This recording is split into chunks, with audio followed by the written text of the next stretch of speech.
Hello guys, இந்த வீடியோல யாரை பத்தி பார்க்க போறோம் அப்படின்னு சொல்லி பாத்தீங்கன்னா, அபிஷிகா இந்த வாரம் என்ன சாங் தான் பாடியிருக்காங்க, இந்த வாரம் என்ன ரவுண்டு கண்டக்ட் பண்றாங்க, அவங்களுக்கு ஜட்ஜஸ் ஒரு சில விஷயத்தெல்லாம் சொல்லியிருக்காங்க. அதுக்கான பின்னணிகள் என்னன்றதாங்க இந்த வீடியோல பார்க்க போறோம்.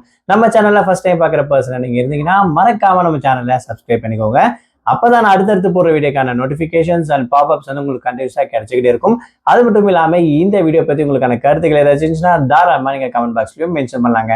ஸோ ரீசெண்டா ஜீ தமிழ்ல நடந்துக்கக்கூடிய one of the reality singing competition show அப்படின்னு சொன்னா சரிகமப்பா லிட்டில் சாம்பியன் ஜூனியருக்கான சீசன் 5 வந்து பாத்தீங்கன்னா ரொம்பவே சூப்பரா நடந்துட்டு இருக்கு. இதுல ஒவ்வொரு குட்டிஸும் ஒவ்வொரு மாதிரியா பாடிட்டு வந்திருக்காங்க. ரொம்பவே சூப்பராகவும் சுறுசுறுப்பாகவும் என்ஜாயும் ஃபன் அப்படின்னு சொல்லிட்டு பல பாணிகள் வந்து பாத்தீங்கன்னா பர்ஃபார்மன்ஸ் பண்ணிட்டு வந்திருக்காங்க. அதுல ஹைலைட்டட் பர்ஃபார்மன்ஸ் அப்படின்னு சொல்லக்கூடிய ஒரு 4-5 பேர் தாராளமா சொல்லலாம். அதுல ஒன் ஆஃப் த பர்சன் அப்படின்னு சொல்லி பாத்தீங்கன்னா அபிஷிகா இவங்களுடைய பர்ஃபார்மன்ஸ்க்காக வந்து ஒரு தனி ஆடியன்ஸ் பேஸை கிரியேட் பண்ணிட்டாங்க அப்படின்னா அந்த வகையில இந்த வாரம் நடக்க போற ரவுண்ட் வந்து பாத்தீங்கன்னா ராக் அண்ட் ரோல் அப்படின்னு சொல்லக்கூடிய இந்த ஒரு ரவுண்ட் ரொம்பவே பழைய பாட்டு தான் பாடிட்டு இருக்காங்க. 60s 70s 80s அந்த காலகட்டத்தில் வந்து பாடுறது தான்.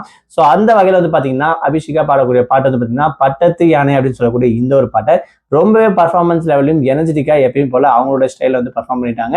அது மட்டும் இல்லாம எஸ்பிபி சரண் சார்லாம் வந்து பாத்தீங்கன்னா ஃபிளைங் முத்தான்லாம் கொடுத்து அவங்களை இன்னும் வந்து பாத்தீங்கன்னா அதிக பூஸ்ட் பண்ணி விட்டுருக்காங்க எனர்ஜி லெவல் அப்படின்னு சொல்லலாம். அந்த அளவுக்கு இவங்களோட பர்ஃபார்மன்ஸ் நிஜமாவே சூப்பரா இருந்துச்சு அப்படின்னு சொல்லாங்க.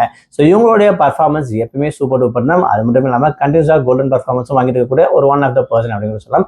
இவங்க கண்டிப்பா ஃபைனல்ல வருவாங்க அப்படின்ற விஷயத்த ஆடியன்ஸே வந்து நம்புறாங்க அப்படின்னு கூட சொல்லலாம். அது மட்டும் இல்லாம ஜட்ஜஸ் ஸ்ரீனிவாசன் சாரனும் இதே மாதிரி பர்ஃபார்ம் பண்ணா கண்டிப்பா ஃபைனல்ஸ் நீ வந்துருவோமா அப்படின்ற விஷயத்தையும் மென்ஷன் பண்ணியிருக்காங்க.